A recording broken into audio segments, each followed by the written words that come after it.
Okay, our next guest and speaker for this morning is Mr. Dan Wolf. He will tell you firsthand the extraordinary impact the Easter Seals had on his family, Dan's daughter Macy and son Gus. Both received services from this center. Macy is living with Angelman syndrome, a rare genetic disorder that results in significant mental and physical retardation. She could not pick herself up from a sit and had very limited locomotive capabilities. With Easter Seals intervention, Macy became able to scoot around and crawl. This spring, at the age of 5, she began to walk on her own. To share his family's incredible story, please welcome Mr. Dan Wolf.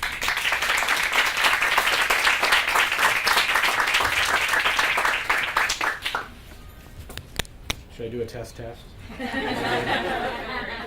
Well, I didn't know I was following Colleen, and that was very inspirational and a bit daunting. So I guess this will be the letdown of the program. There's really no up from there. My name is Dan Wolf. I am the proud father of Gus Wolf, who's about a year and a half, a little older, and Maisie Wolf. You're speaking to the microphone a little bit more? Thank you. Thanks, Andy. Maisie is 3 going on 4. She'll be 4 on January 4th. She has Angelman syndrome, which, among other things, renders her nonverbal. She's prone to seizures, and she has, as Phil said, plenty of physical and mental retardation. We'll probably never have the cognitive ability above a 2-year-old.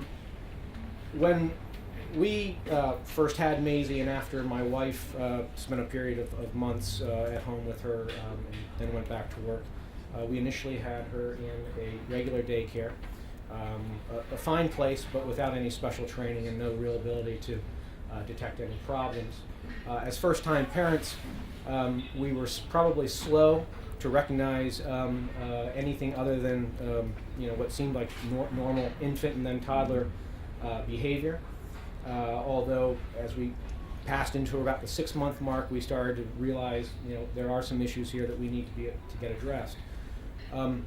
We started around 6 months taking her to Children's National Medical Center for physical and occupational therapy. That was several times a week and soon followed by speech therapy. We were, of course, as first-time parents, and frankly as parents generally, when they're first cognizant of perhaps issues with their children not being completely typical, we were hesitant to accept that. When I found out about, we got the diagnosis at about 10 and a half months that she had Angelman syndrome. Shortly thereafter, really within hours, we started networking with other parents of special needs children. And we found out from a mother in that network about Easter Seals. And I've got to say that to that point, my only knowledge of Easter Seals was that my grandmother, when I was a kid in Dayton, Ohio, got this mail from Easter Seals, and it was one of her charities that she gave to, and I had no idea what it was, and of course as a child I didn't care.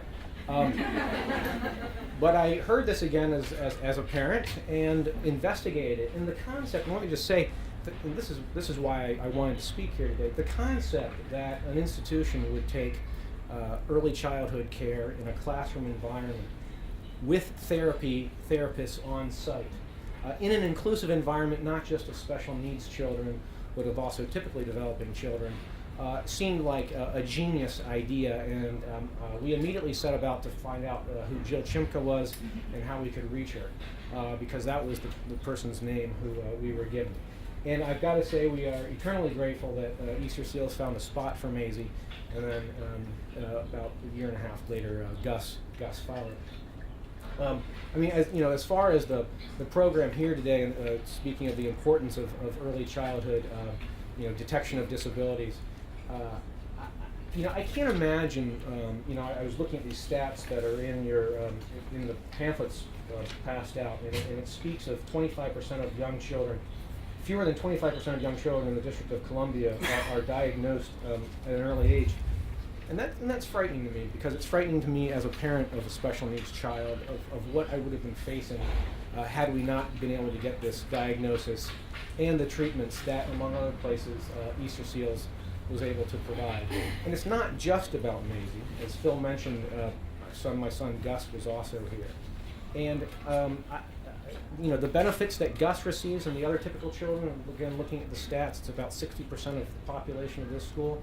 The inclusive environment benefits not only Maisie, who gets to be embraced and embrace typical peers and to learn from them to pick up her fine and gross motor development skills, but my son Gus and others like him learn when spending their formative years in an inclusive environment with children with special needs is no different really than spending their years with children of different ethnicities. And so that inclusiveness, both with respect to the diverse population ethnicity-wise and also the diverse population ability-wise, I think makes our children better children and ultimately better adults down the road. So I want to thank Kate and Jill and all the therapists here, because it really has made a difference in our life. And our daughter Maisie has transitioned to St. Coletta, which is a school on Capitol Hill that deals with special needs, but it was because of the therapy she received here that we think made her able to transition into that different environment. So that's what I have to say, and thank you very much.